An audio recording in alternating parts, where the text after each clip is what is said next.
Buenas tardes a todos. Bienvenido al segundo encuentro virtual del curso de Anatomía y Fisiología 2. En este encuentro vamos a tocar el tema del sistema reproductor masculino y femenino y vamos a explicar detalles que van a ser importantes tanto para su práctica, para su vida profesional, como para los exámenes que vamos a ver en el módulo 7, tanto de Anatomía y Fisiología como de su laboratorio. Bien.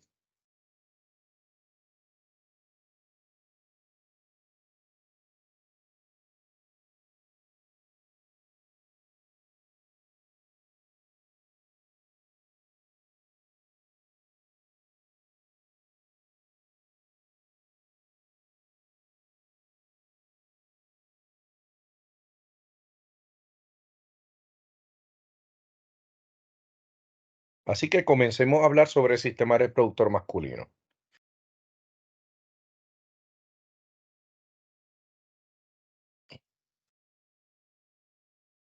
Comenzamos hablando sobre la relevancia de este tema. El correcto funcionamiento del sistema reproductor asegura la supervivencia de las especies.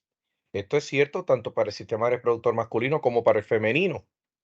Ese es el propósito del sistema reproductor tanto masculino como femenino, la supervivencia de las especies. El sistema reproductor masculino está formado por órganos cuyas funciones son producir, transferir e introducir el esperma maduro, que es la célula reproductiva madura, en el tracto reproductor femenino para que se lleve a cabo la fecundación o fertilización que da origen a una nueva vida. Dentro del sistema reproductor masculino, de igual forma que en el femenino, las células reproductivas se originan a partir de gónadas. En el caso el sistema reproductor femenino, estamos hablando de que las células se producen en el ovario. En el caso del sistema reproductor masculino, las células reproductivas surgen en los testículos. Por lo tanto, los testículos son la gónada masculina.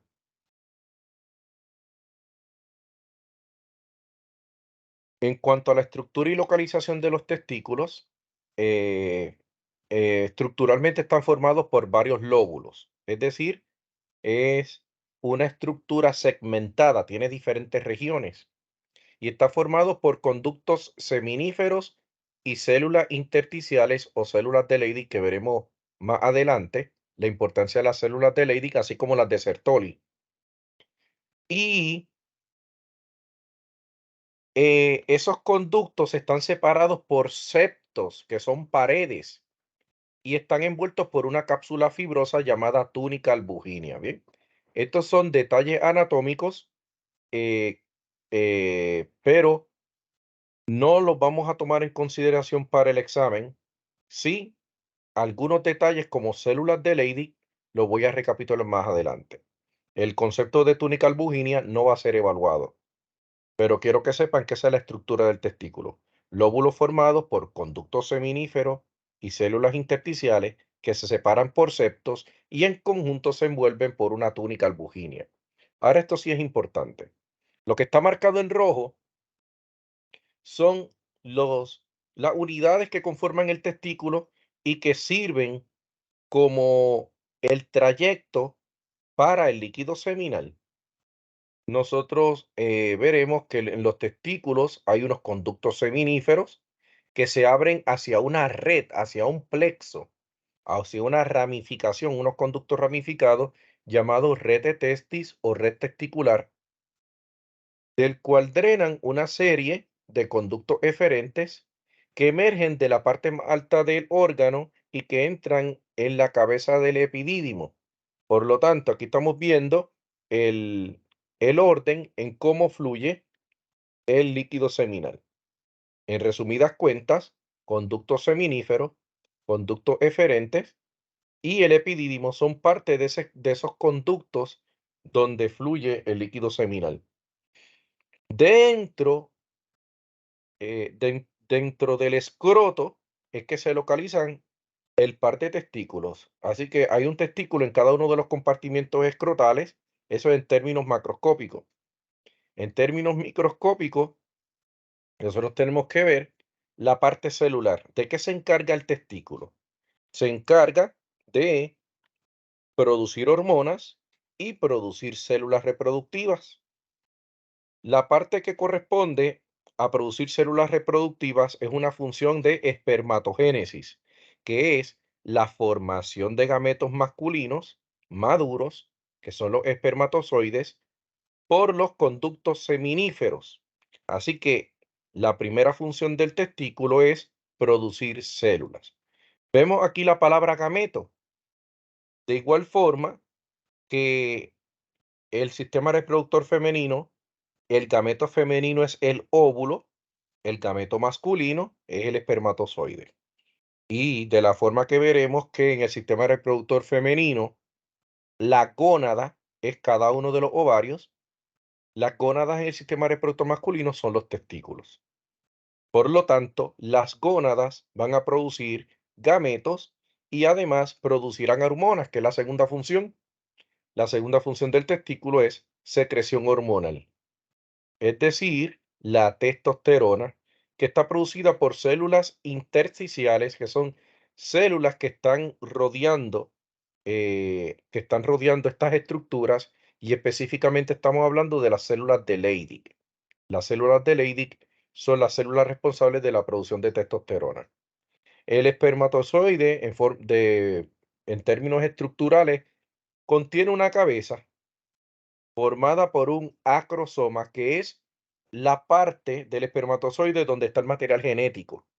Así que el genoma, la parte que el el padre biológico, aporta a su progenie, está dentro del acrosoma. Además, el espermatozoide tiene un cuello y esa media y una cola que le sirve para locomoción, y, por cierto, está formada por un flagelo. Ese flagelo es una de las extensiones del citoesqueleto, de las que se hablan en cursos básicos de anatomía.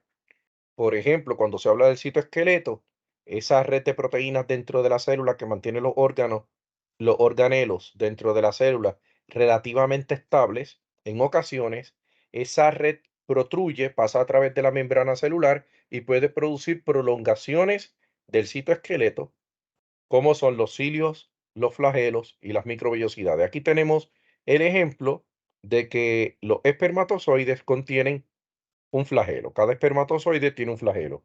Es en la única célula del organismo donde podemos ver flagelos, que son una extensión del citoesqueleto. Aquí podemos ver el testículo, una cubierta. Esta es la cubierta que se conoce como túnica albuginia. Vemos unos segmentos, unas separaciones. Esas separaciones eh,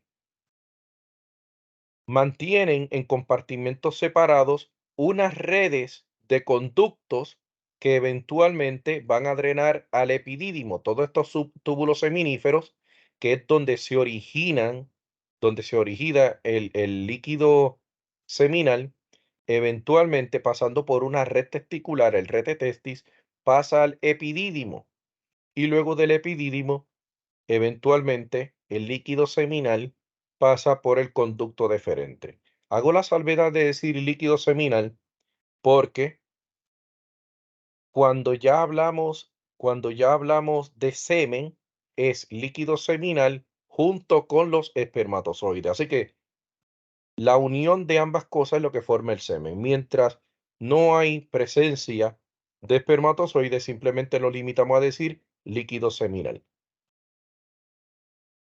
¿Sí? Entonces, habíamos mencionado brevemente la estructura.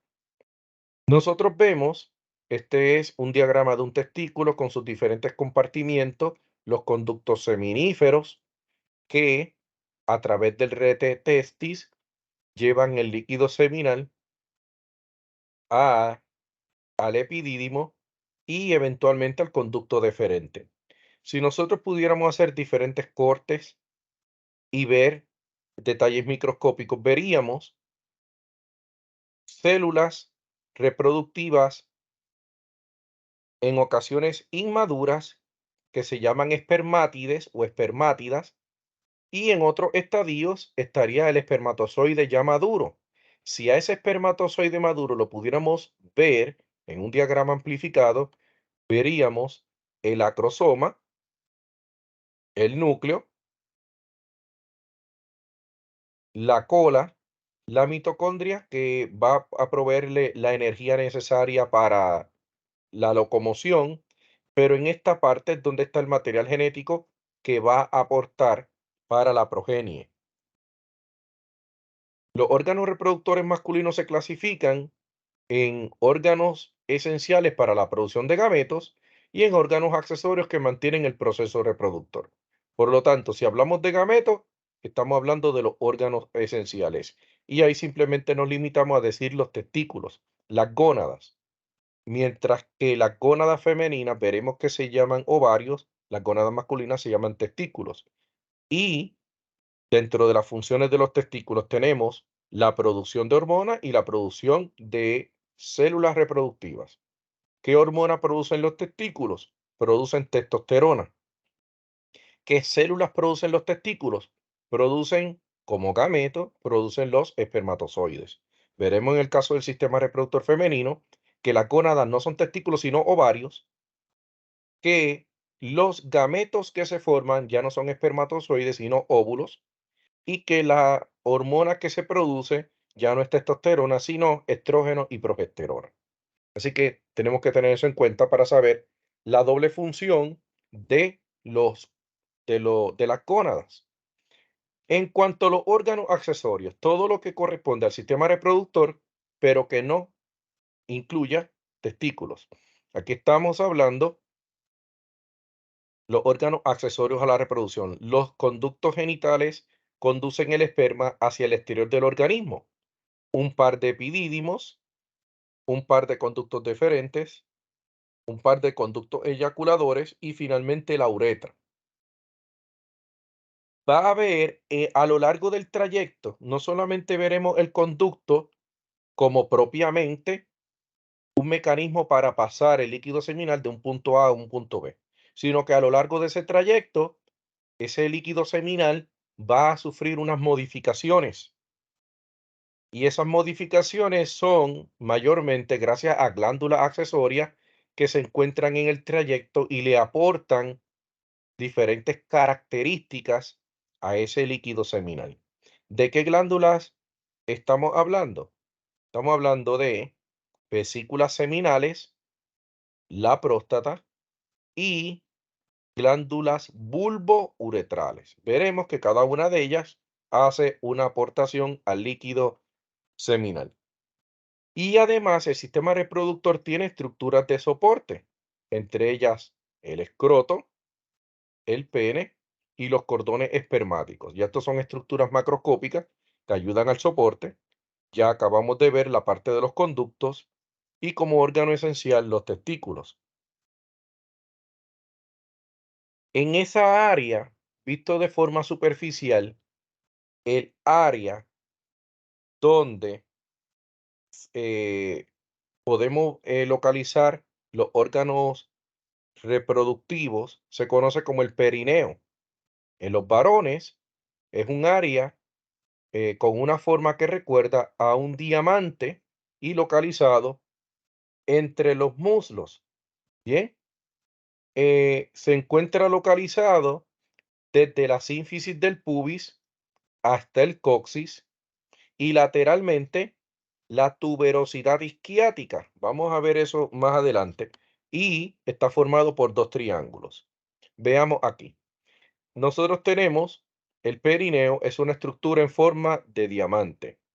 Se extiende desde el coxis posteriormente desde el coxis, anteriormente la sínfisis del pubis. Recuerden que la sínfisis del pubis es la unión del pubis derecho con el pubis izquierdo, que son las dos porciones anteroinferiores del hueso coxal. Recuerden que el hueso coxal tiene ilion, isquion y pubis. Dos ilion, dos isquion y dos pubis. Pues cada pubis, el pubis derecho y el pubis izquierdo, se unen mediante una articulación que se conoce como la sínfisis del pubis. Así que esa es la parte más anterior. Y la tuberosidad isquiática es esa huella que deja la porción del isquion, la porción inferior del hueso coxal a cada lado. Así que tuberosidad isquiática, tanto del lado derecho como del lado izquierdo, y aquí se forma un diamante que se puede dividir en un triángulo urogenital y en un triángulo anal. Eso es lo que conocemos como el perineo.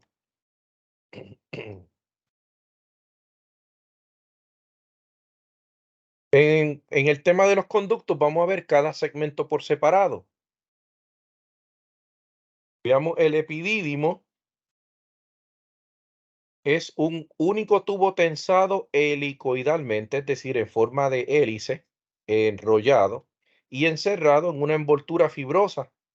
Se encuentra a lo largo de la punta y a los lados de los testículos, y el epidídimo se divide en cabeza, cuerpo y cola. Eso es en términos de estructura. Ahora, es muy importante que nos llevemos la función, porque la función es lo que sí vamos a preguntar en el examen. Es un conducto para el líquido seminal como los otros conductos que veremos. Secreta parte del líquido seminal, y en el epidídimo es donde el esperma adquiere la capacidad de moverse.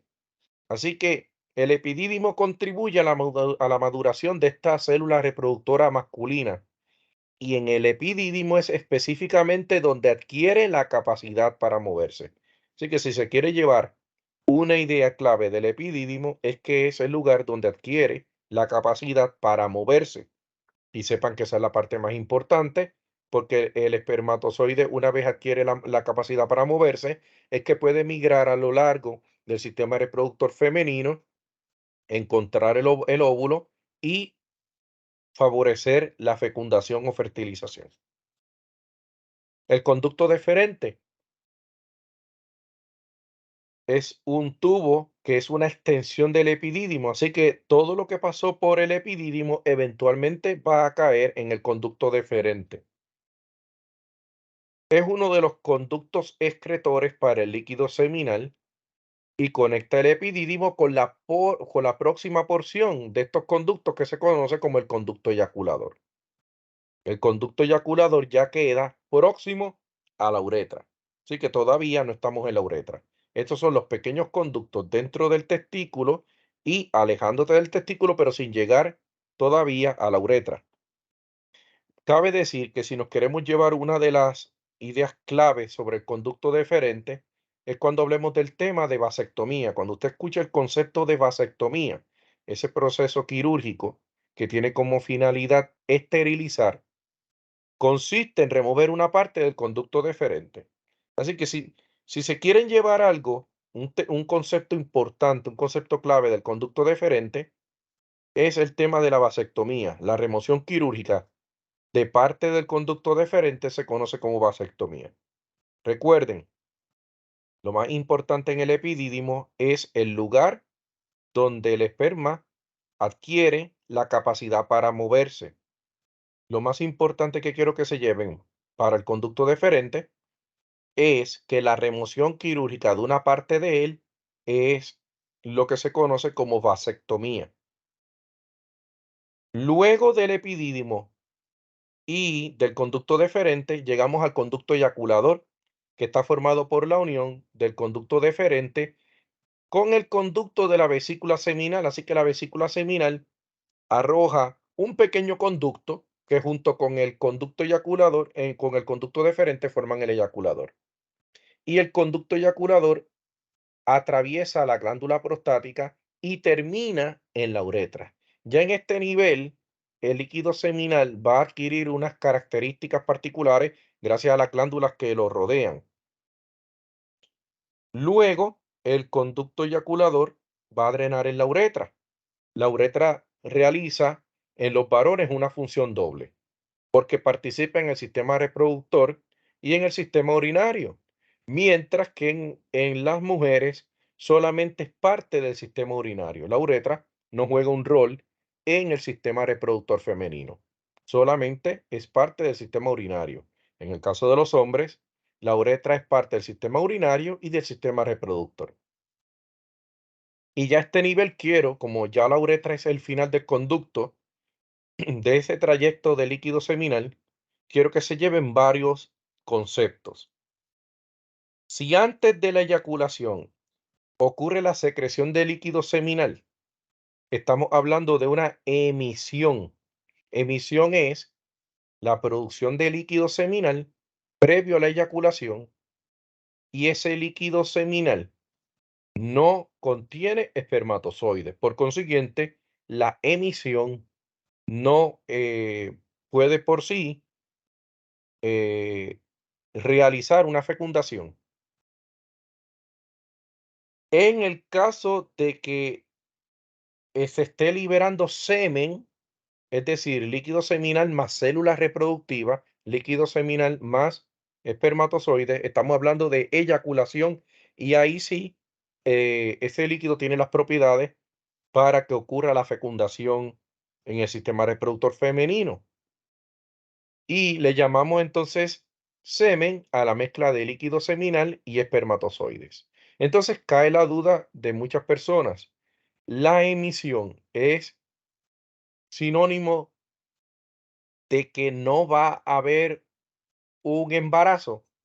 Con la emisión de por sí, el líquido que sale previo a la eyaculación no contiene espermatozoides, pero si usted tiene el caso de que el varón había tenido una eyaculación previa en algún momento y quedaron espermatozoides todavía patentes en algún trayecto de los mencionados, pues con la emisión, aunque ella no contiene células reproductivas, arrastraría, podría arrastrar algunas células espermáticas que hayan estado previo, pero la emisión de por sí no debe contener espermatozoides. Si nosotros hiciéramos cortes de los diferentes tejidos que rodean, tanto los conductos como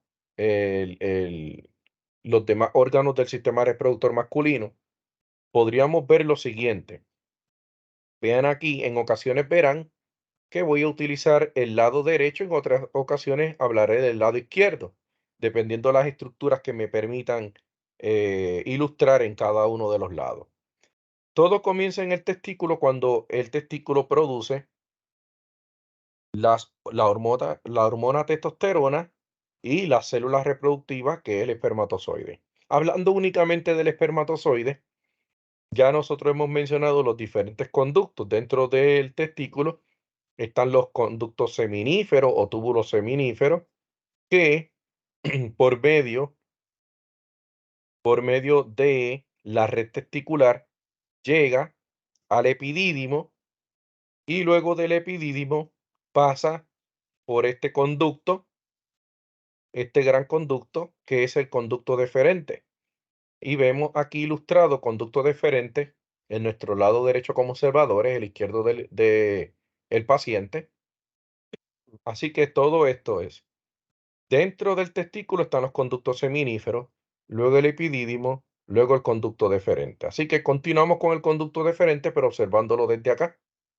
¿Por qué? Porque yo quiero que vean que cuando el conducto deferente lo pudiéramos hacer cortes para ver su interior, los diferentes pliegues que tiene, vemos que justo al lado, en este nivel, se encuentra la vesícula seminal y esa vesícula seminal va a hacerle aportes en términos de secreción a las características, va a alterar las características y propiedades del líquido seminal. Cuando usted une el conducto deferente con la vesícula seminal, te está formando el conducto eyaculador, que es un trayecto extremadamente pequeño. Lo que está pasando en este lado también pasa aquí, solo que hay que remover, en este caso, hay que remover la vejiga. Aquí en este lado ya la vejiga ha sido removida, aquí se ha dejado. Así que nosotros estamos viendo que todo esto está pasando atrás, está pasando, está oculto. Pero si nosotros pudiéramos remover, como en este lado, vemos el testículo dentro del conducto seminífero. Del conducto seminífero, el líquido seminal viaja hacia el conducto deferente. El conducto deferente, unido a la vesícula seminal, forma el conducto eyaculador. Ese conducto eyaculador va a penetrar la próstata y va a drenar en la uretra. Esto que estamos viendo aquí es la uretra, que es parte del sistema reproductor masculino, pero además parte de su sistema urinario. Entonces vean que aquí hay tres glándulas importantes, o por lo menos tres estructuras que van a aportar a las características de ese líquido seminal. Más allá de los conductos, vean la vesícula seminal, la próstata y las glándulas bulbouretrales. Así que estas tres glándulas, la vesícula seminal, la próstata y las glándulas bulbouretrales, van a aportar a hacer modificaciones a ese líquido seminal. Vean que tanto la uretra, si está en la vejiga por el orificio uretral interno se comunica con la uretra va a atravesar la próstata, pero de igual forma, el conducto eyaculador va a penetrar la próstata. Una vez cruza, se va a comunicar con la uretra y en ese trayecto el líquido seminal va a ser modificado gracias a la secreción de la propia vesícula seminal de este lado y la del lado opuesto que no está mostrada. Además, por la próstata y tercero, por cada una de las glándulas pulvo-uretrales. Un concepto que menciono, pero no se toca mucho en el examen, es el concepto del cuerpo esponjoso y del cuerpo cavernoso. El cuerpo cavernoso es una estructura que aloja vasos sanguíneos y durante una erección, esos vasos sanguíneos se dilatan y pues ocurre el agrandamiento del órgano reproductor masculino. Por otra parte, el cuerpo esponjoso sirve para amortiguar este efecto de agrandamiento del el cuerpo cavernoso para evitar que la uretra colapse. Naturalmente, si el cuerpo cavernoso está rodeando la uretra, pues una vez sea grande, la uretra quedaría ocluida. Pero gracias a que en el sistema reproductor masculino también hay un cuerpo esponjoso, el cuerpo esponjoso evita el colapso de la uretra durante una erección. El pliegue móvil de la piel que cubre el pene a nivel del glande, el glande es la porción distal, pudiéramos ver un diagrama, el glande es esta porción distal del órgano masculino. Esa porción distal se conoce como glande. En inglés se llama glans. El glande, esa piel que lo cubre, se conoce como prepucio. Si el prepucio se remueve quirúrgicamente, ya sea cuando se remueve parte de él, eso se conoce como la circuncisión. La circuncisión es la remoción quirúrgica de una parte del prepucio. Habíamos hablado de las tres glándulas accesorias. Mencionamos la vesícula seminal, la próstata y las glándulas bulbouretrales. Pues veamos brevemente la vesícula seminal. Es importante, sabemos que son sacos con circunvoluciones. Cuando hablamos de circunvoluciones nos referimos a giros y surcos. Nos referimos a esto que en el diagrama trataron de mostrar, esto que está aquí, estos surcos, estos giros, esta estructura que tiene, se conocen como circunvoluciones. Así que son sacos con circunvoluciones en la parte posterior de la vejiga. Por eso es que hay que removerla en el diagrama para poder verla. Secretan la parte viscosa de ese líquido seminal, la parte viscosa le da espesor al líquido seminal y aporta el 60% de su volumen. Algo muy importante de la vesícula seminal que deben saber para su examen es la gran parte, el gran volumen que aporta. El 60% del volumen del líquido seminal lo aporta la vesícula seminal. Y en cuanto a las características, aporta esa cualidad viscosa, esa característica de ser espeso, ese líquido. Una vez ya eso que hemos hablado, nos referimos a la vesícula seminal, que estamos viendo la del lado izquierdo, removiendo la vejiga, habríamos visto el pedazo del lado derecho. Así que hablaremos ahora de la próstata, que es la segunda de las glándulas. Es una glándula en forma de donut o de rosquilla. Todos conocemos lo que es una rosquilla. Rodea la uretra justo por debajo de la vejiga, con lo cual sabemos que en la tercera edad es probable que un agrandamiento de próstata esté relacionado con problemas urinarios. ¿Qué va a aportar? Aporta el 30% del volumen al líquido seminal y en cuanto a características le da acidez. Mientras la vesícula seminal aporta el 60% y le da una característica viscosa, la próstata aporta un 30% y su secreción es ácida. Cualquier número que se aproxime a 30, si usted en el examen ve números entre 30 y 25, estamos más cercanos a decir que nos referimos a la glándula prostática. Y tercero, veamos el último grupo, que son estas dos estructuras que se conocen como las glándulas bulbouretrales. Es lo último que ya estamos viendo. Esas glándulas bulbouretrales tienen forma de guisante con 2,5 centímetros, es decir, aproximadamente una pulgada. eh, sus conductos, estamos hablando de sus conductos, y esos conductos de aproximadamente una pulgada desembocan en la uretra. Están justo por debajo de la glándula prostática, como hemos visto en el diagrama. Aportan el 5% del volumen del líquido seminal y le aportan una característica alcalina. Ácido y alcalino son opuestos, pero hemos evolucionado para que la combinación de todos estos factores le provee al líquido seminal unas características favorables para que el espermatozoide sobreviva y esté en condición óptima para que realice la fecundación en el sistema reproductor femenino. Entonces, el pene, el órgano reproductor masculino, vemos aquí, nos muestran un corte sagital visto desde arriba, donde se expone toda la longitud de la uretra. Veamos la uretra desde toda su extensión, la uretra desde toda su extensión. Veamos aquí la próstata, las glándulas bulbouretrales, el cuerpo cavernoso. Vemos aquí vasos sanguíneos, arterias, que cuando se dilatan contribuyen a la erección, y el cuerpo esponjoso, que está más interno, más medial, y contribuye a no colapsar la uretra.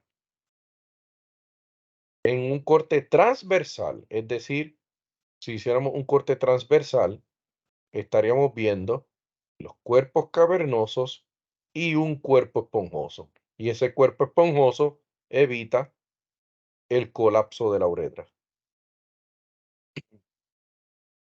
Sobre el líquido seminal, está compuesto por las secreciones de los testículos, epidídimos, vesículas seminales, próstata y glándulas bulbouretrales. Es decir, a medida que ese líquido pasa por los diferentes conductos y está expuesto a las diferentes secreciones de las glándulas que hemos visto, va a adquirir las propiedades que necesita para que el espermatozoide que habita en él pueda sobrevivir a las diferentes condiciones externas y tener las condiciones favorables para que ocurra la fecundación.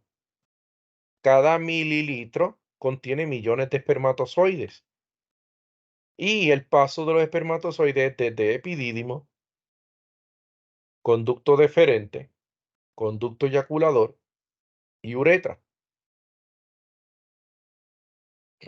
Conceptos que dije que iba a mencionar en este tema. Vemos las células de Leydig y las células de Sertoli. Veamos las células de Sertoli. Son responsables de aportar nutrición, sostén y realizar la espermatogénesis ante el estímulo de una hormona que se conoce como FSH, hormona folículo estimulante. Ya vamos a hablar breve sobre ella. Células de Leydig, que las mencionamos en una de las primeras diapositivas, producen testosterona ante el estímulo de otra hormona, la LH, hormona luteinizante. Así que todos sabemos que nuestros testículos producen células reproductivas por medio de la espermatogénesis y producen hormonas, ya que es capaz de producir testosterona. Eso lo dijimos desde el principio. Eso lo dijimos desde el principio. Las gónadas masculinas producen tanto gametos como hormonas.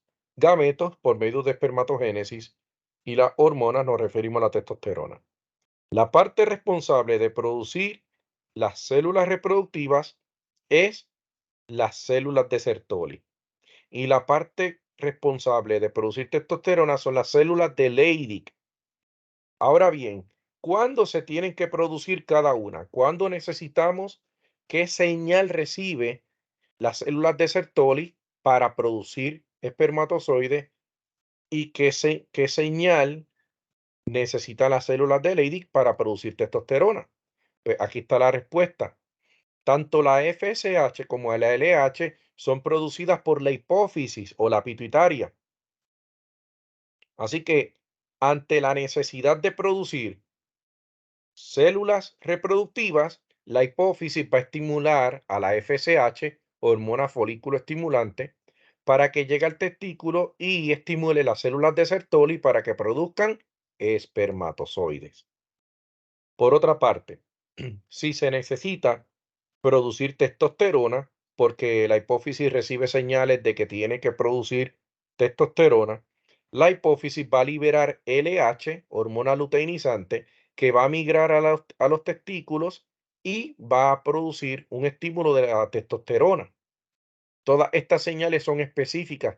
La FSH en el hombre solamente va a estimular esta parte de las gónadas, específicamente las células de Sertoli. Y la LH va a ir directamente a las células de Leydig para que se produzca testosterona. Así que esto es un ejemplo del sistema endocrino. En el sistema endocrino se produce una hormona y esa hormona migra por el torrente sanguíneo y llega específicamente al lugar donde realizará su función. La testosterona, que ya sabemos que es producida por las células de Leydig ante el estímulo de la LH producida por la hipófisis o pituitaria, esa testosterona va a promover el desarrollo de caracteres sexuales masculinos. ¿Sí? La madurez de los órganos reproductivos masculinos es gracias a la testosterona. Veamos brevemente el sistema reproductor femenino.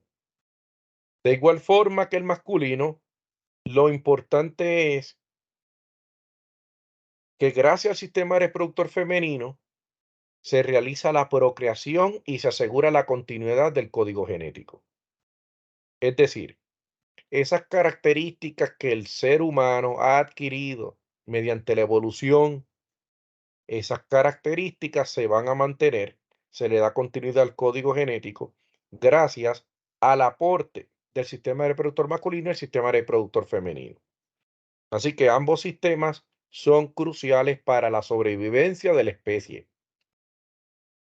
Mientras el sistema reproductor masculino producía espermatozoides, el sistema reproductor femenino produce óvulos. Así que el gameto del sistema reproductor masculino, el gameto era el espermatozoide, el gameto del sistema reproductor femenino es el óvulo. Y estos óvulos, que son los gametos femeninos, se unen al gameto masculino, que es el espermatozoide, para formar la primera célula de la descendencia, es decir, el cigoto.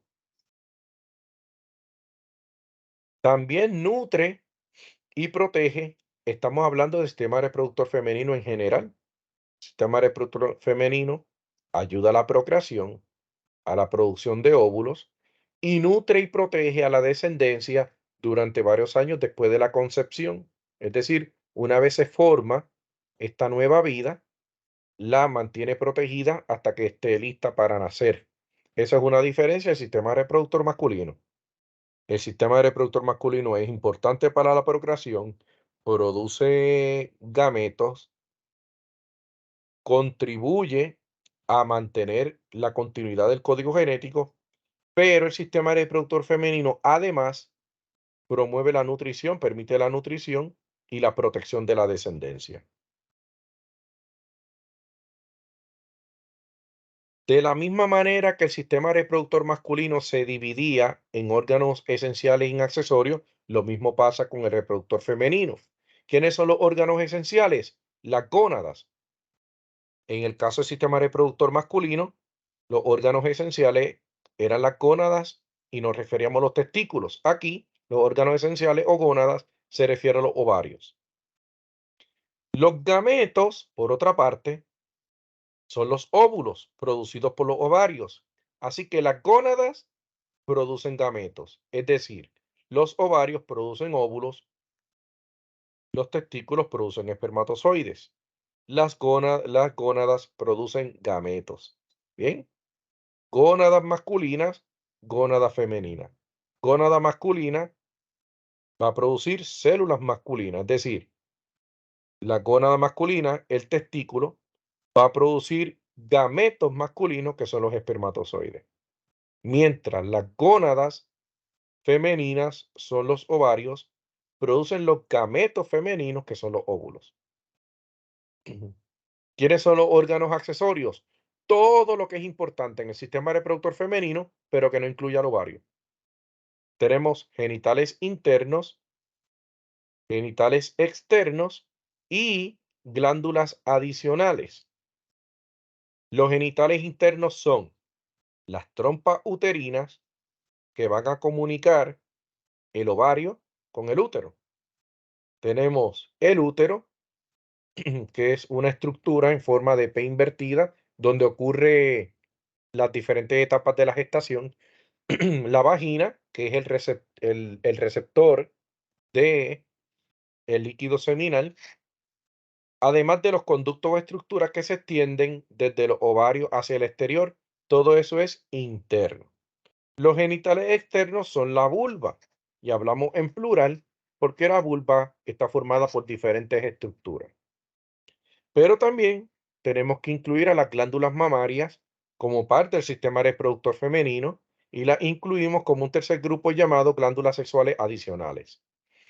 De igual forma, de manera similar al sistema reproductor masculino, en el sistema reproductor femenino también hay un perineo, que es una región cubierta por piel entre el orificio vaginal y el recto, y esta zona durante un parto puede sufrir desgarros. Aquí vemos un corte sagital. Sepan que el corte sagital divide el lado izquierdo y derecho. Vemos un corte sagital donde podemos ver, aquí estamos viendo porciones del intestino grueso. En esta parte estamos viendo una parte del útero. Esto que estamos viendo aquí es el útero. Dentro del útero, obviamente este útero está colapsado porque no está gestando, pero en este espacio es donde ocurre la gestación. Aquí, donde dice cervix, se refiere a esta parte que es el cuello uterino. En esta parte que es el cuello uterino es el cervix y formando un ángulo recto está la vagina. Así que la entrada del reservorio de líquido seminal se continúa con el cervix, que es el inicio del útero. Aquí vemos el ovario. El ligamento ovárico le ayuda a mantenerse sostenido en una región, le da cierta estabilidad, pero lo que comunica al ovario con el útero es la trompa uterina. La trompa uterina es la que comunica el ovario con el útero. Las células que se producen en el ovario, es decir, los óvulos, esos óvulos viajan todos los meses, se produce un óvulo, ese óvulo viaja por la trompa uterina y eventualmente llega al útero. En la presencia de una célula masculina, esa célula masculina migra por medio de la locomoción que le confiere el flagelo y en ocasiones, luego de llegar al útero, sube, asciende por la trompa uterina y en algún punto de la trompa uterina se encuentra con el óvulo. De ocurrir eso, ya se llevaría a cabo la fecundación. Mayormente la fecundación ocurre en uno de estos lugares donde estoy indicando, a lo largo de la trompa uterina, pero muy cercano al útero. Una vez se forma el cigoto, migra, va migrando, y una vez en el interior del útero, se implanta. Y una vez implantado, ocurren una serie de mecanismos complejos que dan origen a estructuras extraembrionarias, como es la placenta, como es la membrana coriónica, que son partes que van a surgir durante el embarazo. Lamentablemente no siempre ese óvulo fecundado, es decir, ese cigoto, no siempre baja hasta el útero. En ocasiones, en muy raras ocasiones, se queda implantado en la trompa uterina y da origen a un embarazo ectópico, donde pues hay que finalizar el embarazo por medios quirúrgicos. Aquí podemos ver la sínfisis del pubis. Esta es la unión entre, estamos viendo la parte central, así que esta es la unión del pubis izquierdo con el pubis derecho. ¿Qué más nos queda? Aquí se observa el ano, aquí la vagina y miren, aquí está la vejiga urinaria, mira dónde está la uretra. La uretra femenina es únicamente parte del sistema urinario, pero la uretra masculina, como vimos hace unos minutos, pertenece tanto al sistema urinario como al reproductor. ¿Dónde están localizados los ovarios?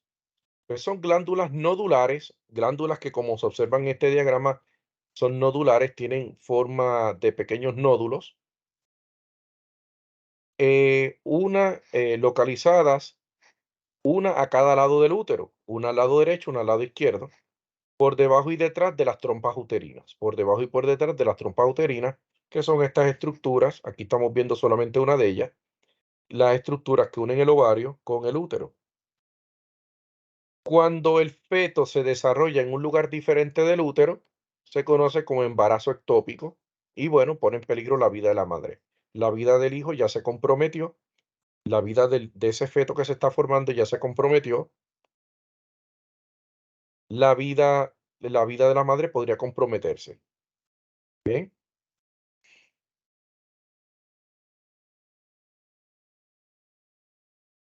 entonces hablamos de que el embarazo ectópico es cuando se realiza ese feto, se desarrolla en un lugar diferente del útero. Yo mencioné el ejemplo de que mayormente ocurre en la trompa uterina, ¿bien?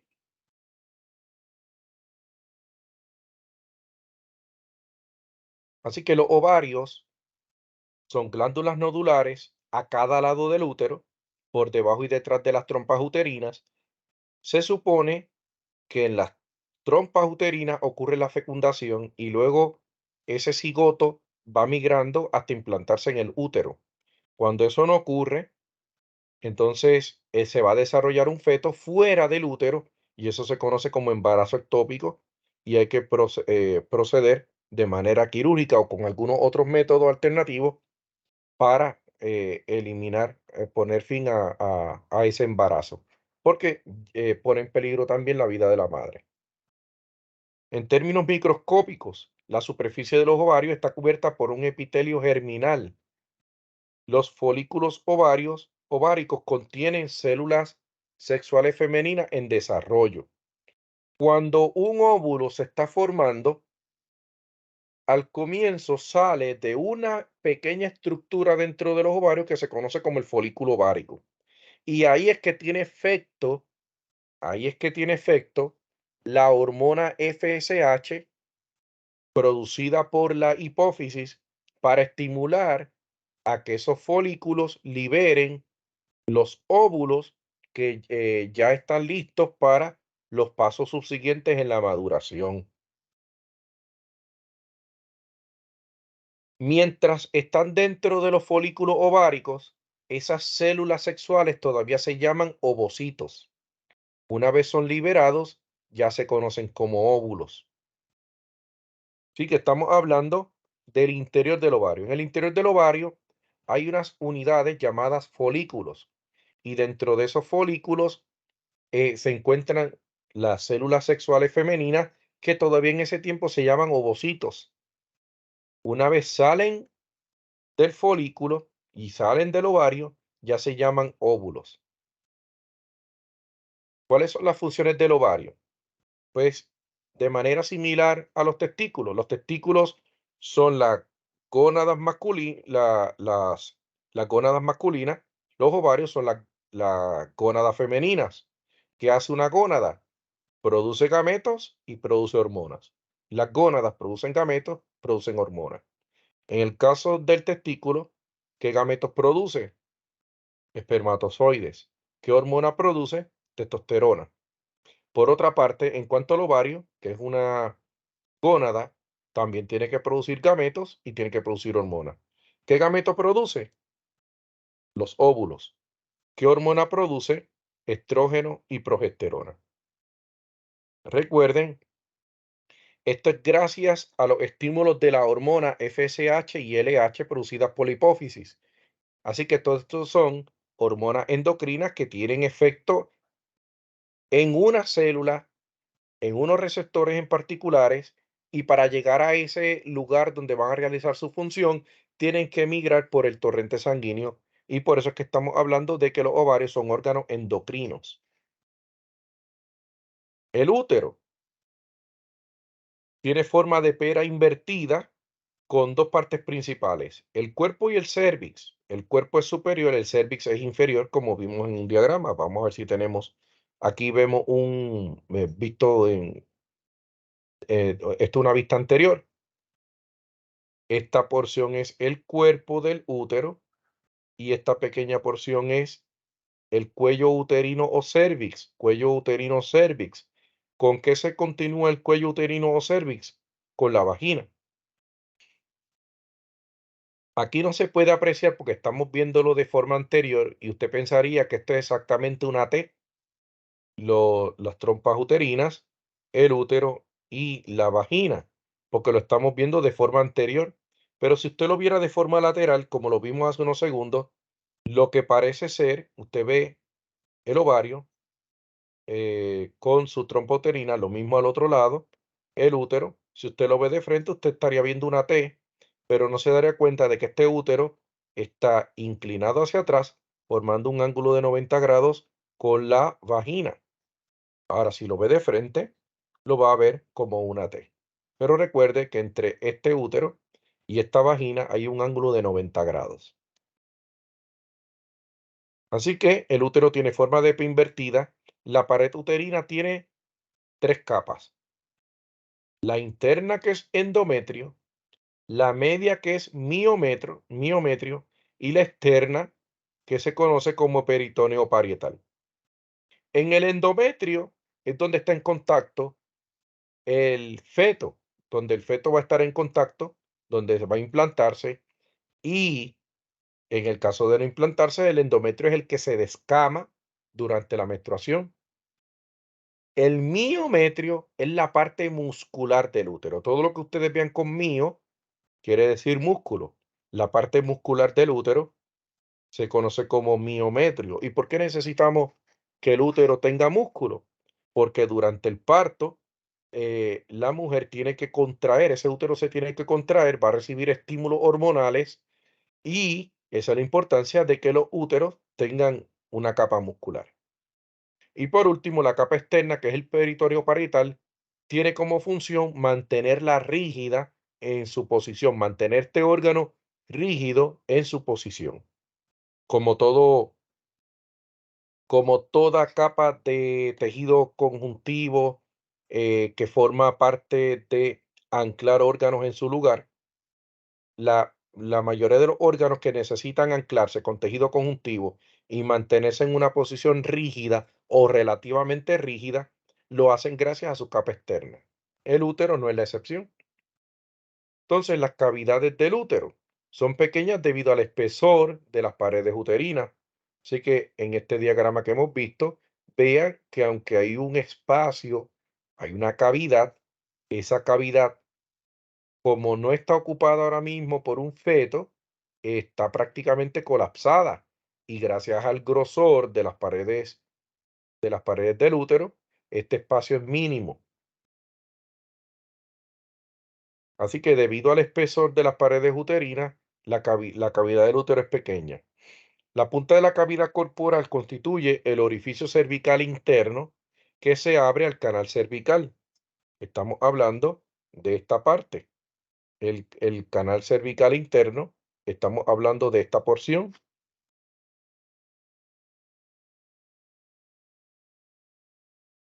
Así que la punta de la cavidad corporal constituye el orificio cervical interno y se abre en el canal cervical que se estrecha en su porción más inferior para formar el orificio cervical externo que se abre en la vagina. Así que el orificio cervical interno, en la parte del cervix que comunica con el resto del útero, el orificio cervical externo, en la parte del cervix que comunica con la vagina. Y aunque estamos hablando de esos dos términos distintos, recuerden que es una distancia muy corta entre ellos, ¿ok? Así que estaríamos hablando de que orificio cervical interno está aproximadamente aquí y el orificio cervical externo está aproximadamente aquí. Así que es una distancia muy corta. Las arterias uterinas irrigan el útero. Ese útero necesita irrigación sanguínea constante y se lo proveen las arterias uterinas. Entonces, visto desde la parte anterior, vemos el diagrama. Aquí vemos ovario derecho, ovario izquierdo. Se han hecho varios cortes para ver el interior, para ver cómo es el interior. Nosotros vemos aquí diferentes círculos. No sé si logran ver que el ovario tiene círculos de diferentes tamaños y es para demostrar cada uno de esos círculos representa un folículo. Y ese folículo tiene en su interior un ovocito que va madurando y según va madurando por estímulos hormonales, eventualmente se libera, sale del ovario y mediante la comunicación que existe entre el ovario y el útero es por las trompas uterinas. Pero ¿cómo llega del ovario a las trompas uterinas? Pues gracias a las fimbrias. Las fimbrias, que está ilustrado aquí, son esas terminaciones de la trompa uterina y que están en contacto con el ovario. Así que estas células, se libera una célula, esa célula migró ese ovocito que ya en algún momento dentro de este trayecto cambia de ovocito a óvulo, es decir, continúa madurando. Generalmente, este óvulo migra, va despacio y eventualmente se pierde si no ocurre un embarazo. Pero de ocurrir un embarazo, en el momento en que el ovocito, eventualmente óvulo, llega aproximadamente al final de la porción de la trompa uterina, un espermatozoide llega dentro de los millones que existen en el fluido seminal. El primer espermatozoide que llegue va a fecundar ese óvulo. Así que en cada ciclo se va a liberar un óvulo, pero en una eyaculación se liberan millones de espermatozoides.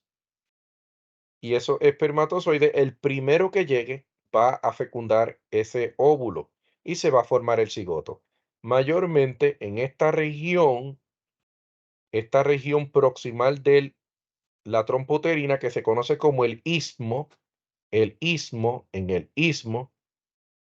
mayormente en ese lugar ocurre la fecundación y de ahí migra ese cigoto, que es la unión de espermatozoide y óvulo, y aproximadamente en alguna parte del el endometrio, ahí se implanta y comienzan a haber una serie de procesos complejos donde se forman vasos sanguíneos, los pequeños vasos sanguíneos que van a dar origen a las arterias y venas umbilicales, el tejido extraembrionario, se va a formar la placenta, se forman membranas coriónicas, la membrana lantoide, y todos estos mecanismos complejos que ayudan a la sobrevivencia del organismo.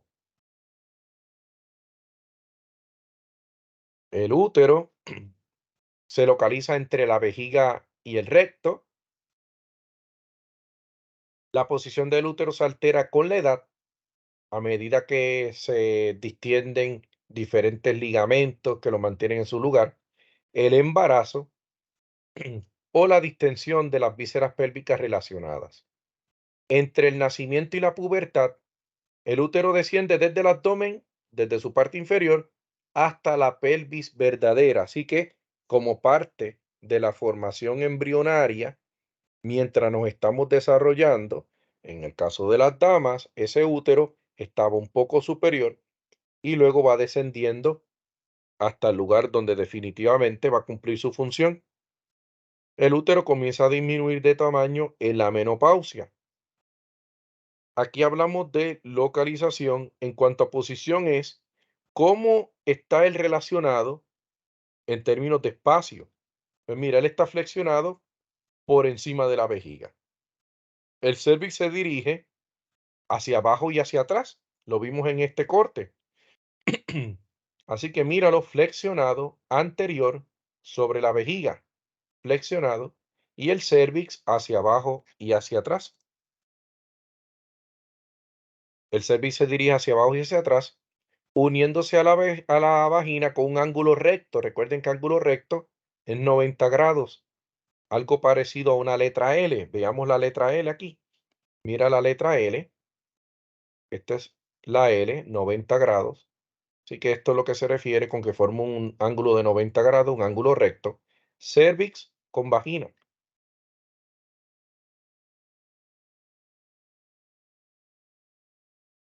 Y varios ligamentos mantienen la posición uterina, permitiendo cierto grado de movimiento. Así que, si bien es cierto que el útero está estable, sí puede tener ligeros movimientos, pero aún así mantenerse en una posición relativamente estable gracias a diferentes ligamentos que lo mantienen en su sitio. ¿Para qué sirve el útero? ¿Qué hace el útero? Ya hemos dicho dónde se localiza, qué lo forma, pero el útero es una parte del tracto reproductor que permite que el esperma, es decir, las células reproductoras masculinas, asciendan hacia las trompas uterinas. Si se produce la concepción, es decir, si la célula masculina y femenina se unen, es decir, si ocurre la fecundación, la fertilización y se forma un cigoto, la descendencia, que yo prefiero llamarle el cigoto, se desarrolla en el útero luego de que ocurra la implantación. Así que es importante saber que la implantación ocurre en el útero.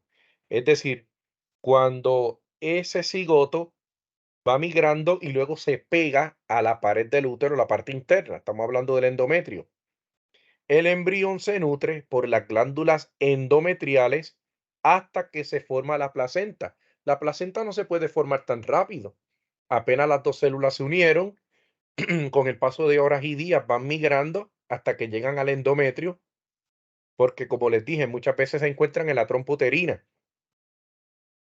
Entonces, en lo que se implanta, tienen que haber glándulas endometriales que nutran al embrión hasta que se forme la placenta. Eso va a tomar varias semanas.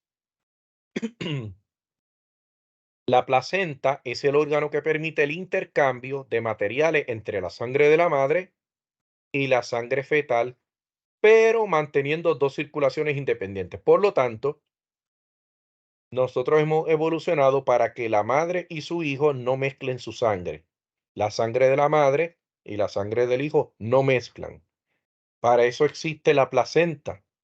Los nutrientes de la madre llegan a la placenta y por alguna serie de vasos sanguíneos el feto los utiliza y luego el feto por otros vasos sanguíneos devuelve a través de la placenta los desechos que necesita eliminar a través en dirección hacia la madre. Así que la placenta es ese intercambio de material, permite el intercambio de materiales entre las dos circulaciones.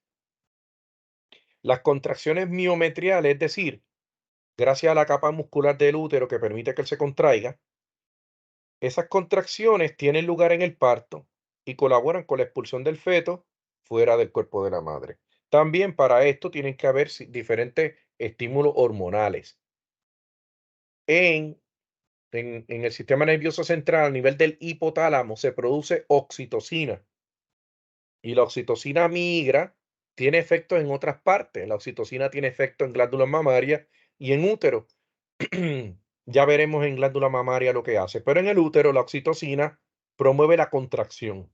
promueve la contracción de esas capas musculares, la capa muscular del útero, y facilita el parto.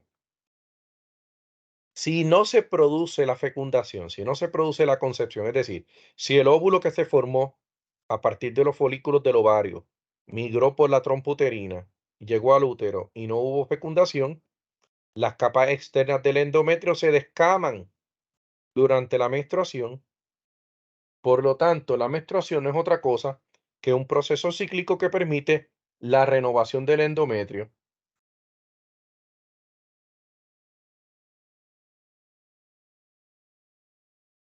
Las trompas uterinas, ya vemos que las trompas uterinas son esos conductos entre ovario y útero que permiten el movimiento del óvulo desde el ovario al útero.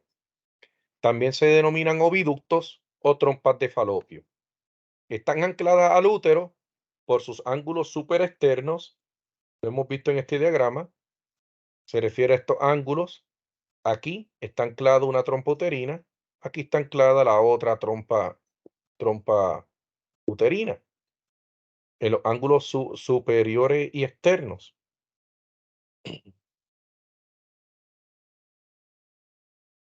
Están ancladas las trompas uterinas al útero por sus ángulos superoexternos y se extienden hacia arriba y hacia afuera, hacia los laterales de la pelvis. Recuerden, los ovarios y las trompas uterinas son laterales, mientras el útero es medial. La estructura de las trompas uterinas se componen de mucosa, músculo liso y revestimiento seroso. Esto es visto desde el interior. Si usted las cortara de forma transversal, lo más interno es mucosa, lo central es músculo liso y lo externo es revestimiento seroso. El revestimiento seroso continúa directamente con el peritoneo que reviste la cavidad pélvica, es decir, la parte externa de las trompas uterinas se continúa con otros tejidos conjuntivos que mantienen las trompas uterinas en su sitio. Así que todos estos órganos tienen una capa interna, mayormente una capa mucosa o una capa repleta de glándulas. En el medio tiene alguna capa muscular y más adelante está una capa serosa que le ayuda al soporte.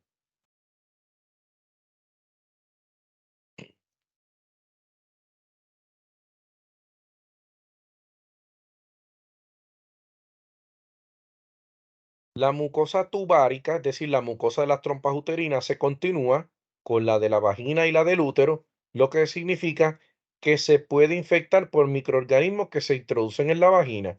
Así que, si la vagina es susceptible a infecciones por las características que ella tiene, pues dado que esas características también la comparten el útero y las trompas porque tienen epitelio similar, pues una infección no controlada puede ascender y afectar todo ese tracto reproductor, todos esos órganos internos. La trompa uterina tiene istmo, que es la parte que está unida al útero, una ampolla y un infundíbulo. Esas son las tres porciones, si pudiéramos ver aquí.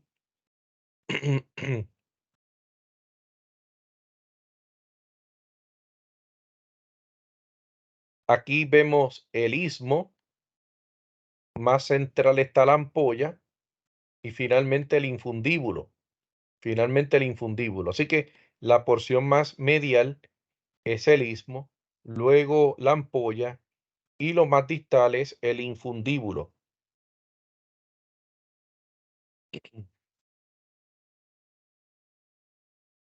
¿Qué hacen las trompas uterinas, por lo tanto? Pues sirven como canales transportadores para los óvulos, son el método que utilizan para que el óvulo viaje del ovario al útero, y también sirven como lugar para la fertilización, porque yo dije que las trompas uterinas es donde mayormente ocurre la fertilización o fecundación o concepción. Luego, no hay problema con que la fecundación ocurra en las trompas uterinas. Lo que no puede ocurrir es que se implante el cigoto en la trompa uterina. Necesitamos que ese cigoto migre hacia el útero y ya en el útero sí se puede implantar. Ya en el útero sí puede formar conexión con el endometrio, alimentarse con las glándulas del endometrio, ir formando una placenta, ir formando otros tejidos extraembrionarios. En el útero no hay problema. Donde no puede hacerlo es en las trompas uterinas o en cualquier estructura fuera del útero, porque en cuyo caso tendríamos un embarazo ectópico. Por lo tanto, las trompas uterinas sirven como transportadores para los óvulos, como lugar para la fertilización y proveen una ruta para que el espermatozoide llegue al óvulo. Es el lugar donde ocurre la fecundación o fertilización. Eso es lo más importante de las trompas uterinas. Así que fíjense que estamos viendo desde la parte más interna, hablamos de los ovarios, trompas uterinas, hablamos del útero. Estamos ahora hablando de la vagina. La vagina es un órgano tubular fibromuscular de aproximadamente 10 centímetros, localizado entre el recto. Recuerden que el recto es la parte final del sistema digestivo, la uretra y la vejiga. La estructura de la vagina es un tubo colapsable con capacidad de distensión, compuesto por músculo liso y tapizado por membrana mucosa dispuesta con rugosidades. Lo más importante de la vagina es su función. Así que lo que necesitan saber es, el revestimiento de la vagina estimula al pene durante el acto sexual y actúa como receptáculo para el semen. Esa es la principal función y eso es lo que más quiero que se lleven para los exámenes. Receptáculo para el semen en la vagina. Es la porción más inferior del canal del parto. Y qué bueno que ha evolucionado con capacidad de distensión, porque por ahí atravesará el feto al momento del nacimiento. Constituye el canal de transporte de los tejidos descamados durante la menstruación. Así que miren las tres funciones. Recibe el semen, sirve como parte del canal del parto y permite que en el caso de que no haya un embarazo, todo ese tejido descamado del endometrio durante la menstruación tiene que salir a través de la vagina. Esas son las tres funciones. A diferencia de todo lo que hemos visto, que son órganos reproductivos internos, la vulva se considera un órgano reproductivo externo. Así que todo lo que sea sistema reproductor femenino y sea externo forma parte de la vulva. La vulva agrupa varias estructuras externas. La primera vez que vemos la palabra estructura externa es con vulva. Está formada por los genitales externos femeninos, entre ellos el monte pubiano, los labios mayores, los labios menores, el clítoris, el meato urinario, el orificio vaginal y las glándulas vestibulares mayores. Nosotros vamos a ver eso en diagrama. ¿Cuáles son las funciones de la vulva? Pues lo que le confiere a cada una de las características de los componentes que tiene.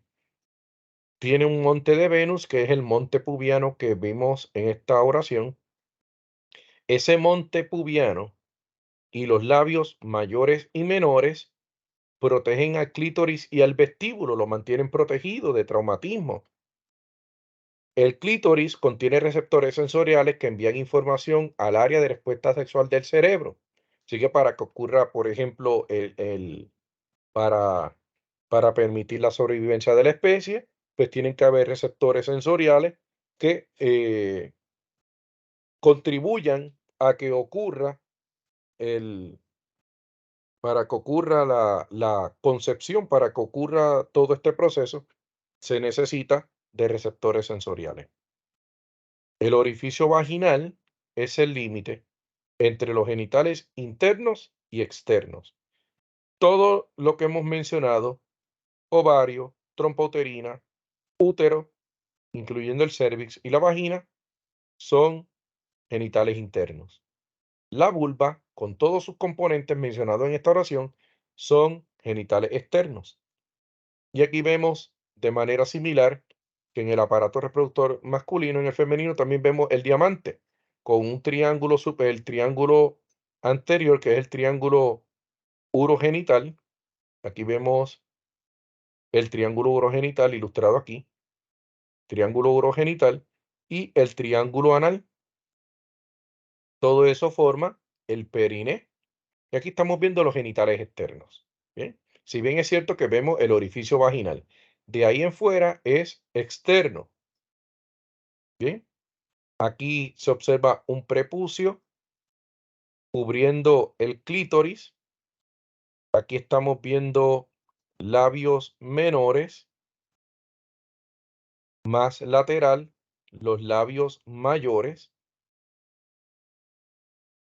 En la parte anterior, sin vello, se está ilustrando el monte de Venus, monte pubiano. Obviamente, para facilitar el diagrama, se ha removido el cabello, como se ha removido el cabello o los vellos en otras partes. Labios mayores, labios menores, el clítoris, el orificio uretral, esto es parte del sistema urinario, el orificio vaginal, este sí es parte del sistema reproductor, y el ano. Todo esto es el periné o el perineo. Pero dijimos que no solamente hay órganos internos y externos, sino también las glándulas accesorias, que son las glándulas mamarias. Se encuentran sobre los músculos pectorales. Su desarrollo está controlado por la hormona estrógeno y progesterona, y dependiendo de la cantidad de grasa que exista, será el determinante del tamaño de las mamas. ¿Cuál es la función? Son importantes para la lactancia, y para que ocurra lactancia tiene que haber un mecanismo hormonal. Las hormonas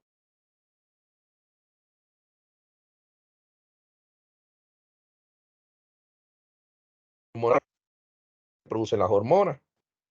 La expulsión de la placenta hace disminuir los estrógenos y estimula así la prolactina, y la prolactina ayuda a producir leche, estimula la lactancia, como veremos en un diagrama en unos momentos.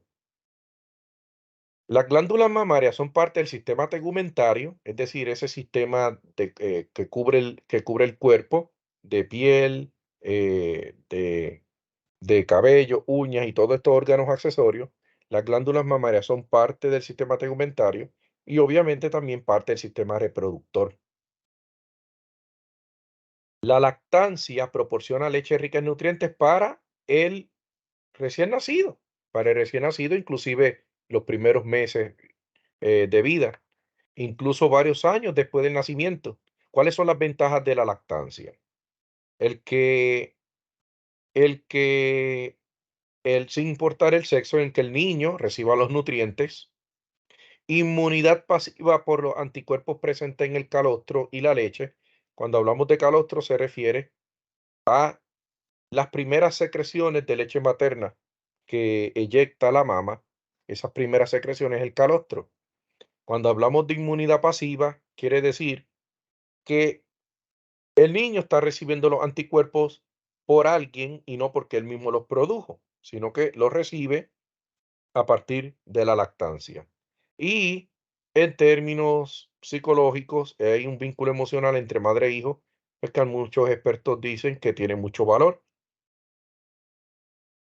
Ahora, ¿qué tiene que ocurrir en términos hormonales para que ocurra la lactancia? Tiene que haber un estímulo que es por medio de la succión. Aquí vemos el bebé con la succión a la mama y va a activar dos mecanismos, dos mecanismos. Primero veamos a la izquierda. Estimula a la adenohipófisis. Cuando hablamos de hipófisis nos referimos a la pituitaria, pero la hipófisis tiene dos partes. Adenohipófisis, que es anterior, y neurohipófisis, que es posterior.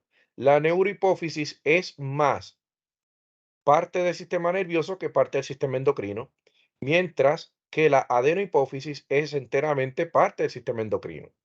Así que la hipófisis posterior no es endocrina, la parte anterior sí es endocrina. Esta es más, la neurohipófisis es más bien parte del sistema nervioso. Quien dicta las funciones de la hipófisis es el hipotálamo, que está proximalmente a ella, superior. Estímulos del hipotálamo hacia la hipófisis hacen que la hipófisis realice las funciones que necesita realizar en esa circunstancia en particular. Así que van a haber unos estímulos con la succión que van a llegar ¿a dónde? Al hipotálamo. Y el hipotálamo va a liberar, el hipotálamo va a liberar estímulos hacia la adenohipófisis y va a liberar secreciones a la neurohipófisis. Vamos a concentrarnos en la adenohipófisis para explicar esta parte y luego la parte de la neurohipófisis se ilustra en la segunda columna. Cuando se estimula la secreción de la adenohipófisis, esta parte va a producir prolactina. De las muchas cosas que produce la hipófisis, una de ellas es la prolactina. La hipófisis, además, como vimos en el sistema endocrino, produce TSH para estimular la hormona tiroidea, produce ACTH para estimular la corteza adrenal, también produce LH y FSH para estimular ovarios en mujeres, testículos en hombres, pero existen otras hormonas, también produce la hormona de crecimiento y otra de las hormonas es la prolactina. Produce la prolactina y la prolactina estimula los alvéolos mamarios para secretar leche. Así que la prolactina, producida por la adenohipófisis, ayuda a que se produzca leche a través de los alvéolos mamarios. Pero también yo necesito no solamente producir la leche, sino que salga, que sea expulsada. Y de ahí es que viene el mecanismo de la neurohipófisis. Mientras la adenohipófisis ayuda a que al final se produzca leche, la neurohipófisis ayuda a que al final salga esa leche y sea disponible para la succión. Por lo tanto, el hipotálamo, mientras ocurre la succión y se produce la leche gracias a la prolactina, al mismo tiempo, esa succión estimula a la neurohipófisis a que produzca oxitocina, pero quiero que quede claro que no es la neurohipófisis quien produce la oxitocina, sino es el propio hipotálamo que la vierte sobre la hipófisis, por la neurohipófisis. Así que, aunque diga estimula la secreción por parte de la neurohipófisis, sí, la neurohipófisis la secreta, pero no fue quien la produjo fue el hipotálamo y el hipotálamo almacenó, liberó esa sustancia en la neurohipófisis y la neurohipófisis, que es la hipófisis posterior, esta que está ilustrada aquí, libera la oxitocina. Y esa oxitocina, fíjate que la parte anterior de la hipófisis libera prolactina para producir leche. La parte posterior de la hipófisis libera oxitocina para eyectar la leche. Así que la prolactina ayuda a producir leche, la oxitocina ayuda a que salga, a la eyección de leche. Así que tengan en cuenta esto: prolactina, secreción de leche; oxitocina, eyección de leche, que la leche salga, no que se produzca, sino que ya una vez producida, salga y sea disponible para la succión. Entonces, en cuanto a los mecanismos hormonales, quiero hacer un resumen.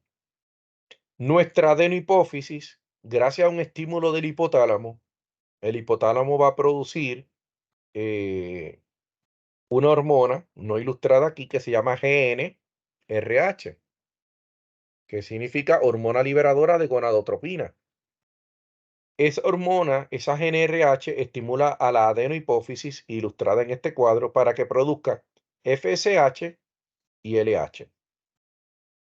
FSH y LH. La FSH estimula el crecimiento de algunos folículos primarios. Y cuando hablamos de folículos, estamos hablando de las estructuras que van a liberar óvulos. Mientras, eventualmente, esa secreción inicial de estrógenos, va a ocurrir secreción inicial de estrógeno por los folículos en desarrollo. Así que la FSH va a actuar directamente sobre los folículos.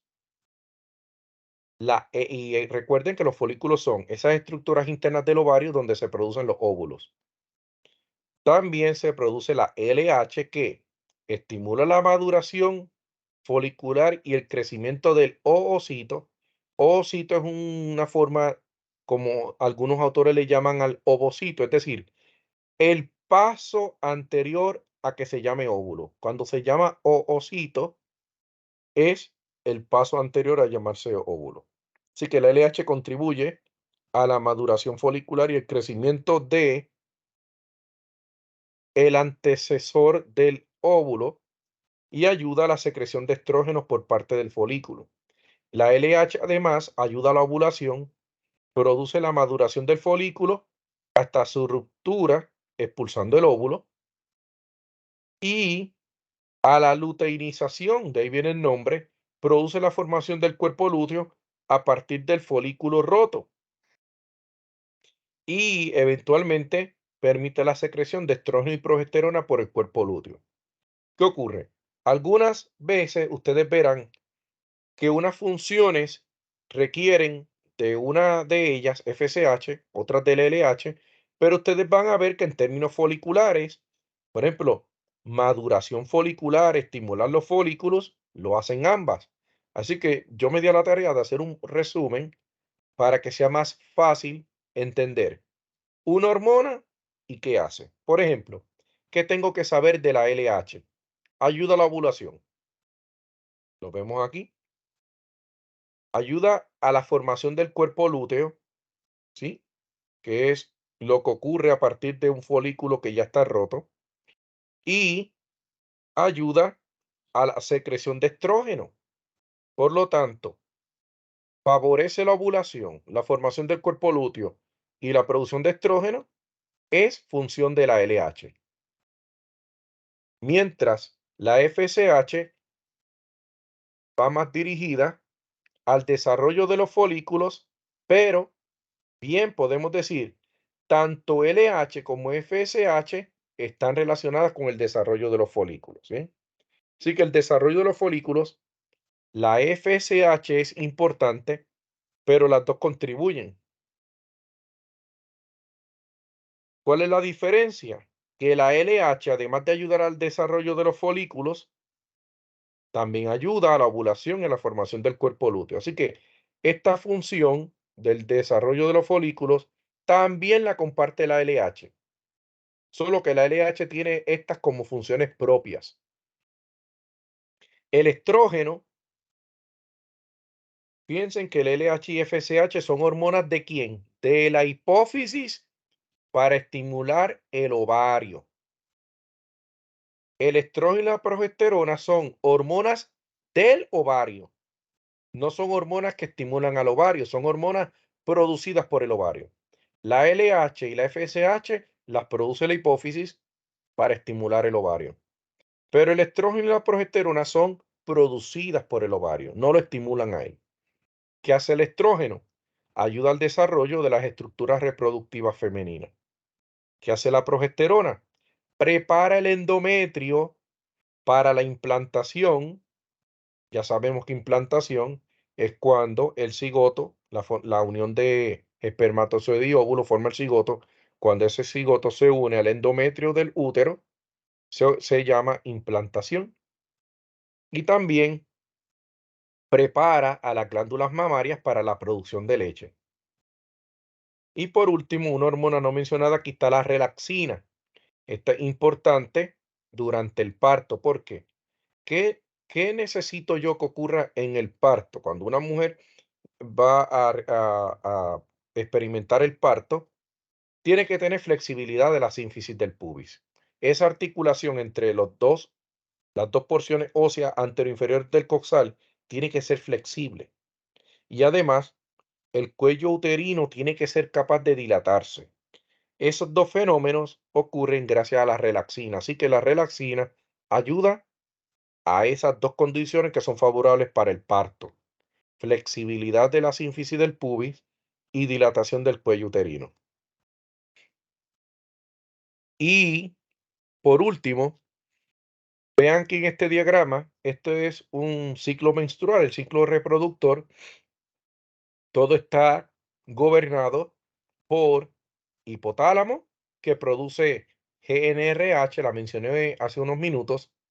La GNRH, que significa hormona liberadora de gonadotropina, gonadotropin releasing hormone. Esta hormona liberada por el hipotálamo es la que estimula a la hipófisis para que produzca LH y FSH. ¿Sí? ¿Por qué la hipófisis tiene que producir LH y FSH? Alguien le tiene que decir en qué momento hacerlo. Y es el hipotálamo mediante la hormona GNRH. Entonces, la hipófisis, en términos del ciclo gonadotrópico, es decir, la relación que existe entre hipotálamo e hipófisis durante el ciclo menstrual es la siguiente. A mitad del ciclo menstrual, tiene que producirse un aumento en LH y un aumento en FSH. Noten que el aumento del LH es mayor. Así que en términos hormonales, en el día 14, como se ve aquí, están en números pares. En el día 14, ¿qué ocurre en términos hormonales? La GnRH del hipotálamo estimula la hipófisis para que libere LH y FSH. LH es mayor número. Y ustedes saben lo relacionado a la LH. La LH ayuda a la ovulación, lo mencionamos aquí, a la formación del cuerpo lúteo, porque estamos degenerando, estamos haciéndole modificaciones a ese folículo que liberó el óvulo y ayuda a la producción de estrógeno. Por lo tanto, en el día 14, ¿qué yo espero? En el día 14, aumentó FSH y LH. Pues yo entiendo ya que todo lo relacionado con la LH, como la ovulación, o sea, la salida del óvulo a partir del folículo, el aumento en estrógeno, tiene que haber un aumento en estrógeno, y veremos otras características más adelante. En cuanto al ciclo ovárico, ¿qué le ocurre al ovario? El ovario tiene folículos en desarrollo. Eso está dentro del ovario. Usted no lo puede ver, está dentro del ovario. Así que dentro del ovario se van formando unos folículos y eventualmente ese folículo en su interior está alojando un óvulo que todavía se llama ovocito. En la ovulación, ese ovocito sale y el remanente del folículo pasa a lo que se conoce de una fase folicular a una fase luteínica. Así que, ¿qué es el cuerpo lúteo? El remanente, el remanente de la ovulación. Una vez, una vez el óvulo salió del folículo, se forma un cuerpo lúteo, que eventualmente ocurre una regresión luteal, es decir, se va degenerando, se va haciendo pequeño. En cuanto a las hormonas, no las hormonas del sistema hipotálamo hipófisis, sino las que son producto de ellas, las hormonas liberadas por el ovario. ¿Qué ocurre? Nosotros vemos que en el día 14 hay un aumento del estrógeno. Hay un aumento más tarde, pero el mayor aumento es justo en el día 14. ¿Por qué? Porque el estrógeno es directamente estimulado por la LH. Así que un aumento drástico en la LH, eso que se llama el LH peak, ese aumento ayuda a la formación de estrógeno. ¿Por qué la progesterona no aumenta ese nivel, sino que aumenta más tarde? Bueno, lo que pasa con la progesterona es que, si se fijan, la progesterona es importante para preparar al endometrio para la implantación. Así que no va a haber estímulos para que la progesterona se estimule igual que el estrógeno, sino después, porque yo primero necesito que estén las condiciones favorables para que haya la ovulación y luego las condiciones favorables para que haya una implantación. Por eso usted va a ver que hemos evolucionado, la mujer ha evolucionado para que primero haya un pico de estrógeno y más adelante un pico de progesterona. La progesterona es la que va a ayudar a mantener el embarazo. La progesterona ayuda a prepara el endometrio para la implantación y ayuda a las glándulas mamarias para la producción de leche. Por eso la mujer ha evolucionado para que la progesterona aumente poco después del estrógeno. Así que hemos visto hasta ahora cómo varían las hormonas de la hipófisis, cómo varía desde el folículo hasta pasar al cuerpo lúteo, cómo varía el estrógeno y la progesterona a lo largo del ciclo menstrual, y ambas siendo hormonas producidas por el ovario, claro, luego del estímulo de la LH y FSH. Algo además, nosotros esperamos que en la ovulación haya un aumento en el grosor del endometrio, la capa interna del útero, el endometrio, se va engrosando y ese engrosamiento aumenta, sigue aumentando después del día 14. ¿Y qué ocurre después? Si en el día 28 no ha habido embarazo, se va a degenerar y va a descamarse, y esa descamación continúa hasta que comienza un nuevo ciclo. Por lo tanto, desde el día 14 en adelante es cuando el endometrio tiene el mayor grosor. Y eso es bueno porque de ocurrir un embarazo, ya el endometrio tiene las condiciones favorables para la implantación, tiene mayor disponibilidad de irrigación sanguínea, mayor disponibilidad para la secreción glandular, etcétera. Y por consiguiente, es la temperatura que se observa. Luego de la ovulación, a partir de la ovulación, hay un aumento en la temperatura. Y todo lo que ocurre después del día 14, si se fijan, son las condiciones favorables para que ocurra un embarazo. Bien. Entonces, podemos decir que estas fases del ciclo reproductivo y sus desencadenantes. ¿Qué es la fase preovulatoria? La fase preovulatoria estamos hablando de esta porción, toda esta porción a la izquierda, ¿bien? Toda esta porción a la izquierda, la preovulatoria. ¿Qué va a ocurrir? La fase preovulatoria va a haber un aumento en los estrógenos. En la fase preovulatoria va a haber un aumento en los estrógenos. Y ese aumento en los estrógenos va a favorecer, ese aumento en los estrógenos va a favorecer ese tipo de fase preovulatoria. Por ejemplo, vean el estrógeno aquí. Hay un aumento en la ovulación, luego va decayendo, pero luego hay un pequeño aumento antes de la repetición del ciclo. Así que, aunque hay una bajada, lo que originó todo este ciclo fue un leve aumento en el estrógeno. Un aumento en estrógeno provoca la fase preovulatoria. Luego, ¿qué provocó la fase ovulatoria? ¿Qué ocurrió aquí? Un aumento en LH. Así que el aumento de LH promovió la fase ovulatoria. Luego, la fase postovulatoria. ¿Qué ocurre? ¿Qué lo desencadena?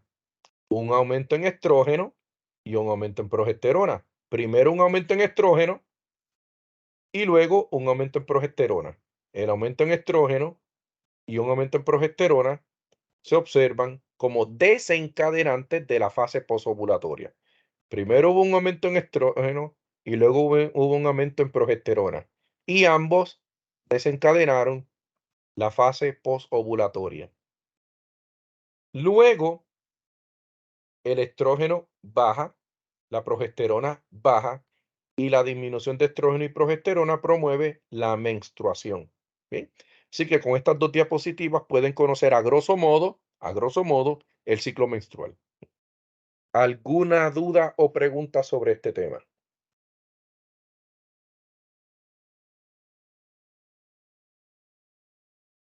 Estudien bien esto. Yo les voy a dar eh, como documento adjunto la presentación en PDF que utilicé. Esta presentación se la hago en formato PDF y lo van a tener disponible a partir de esta noche. ¿Alguna pregunta?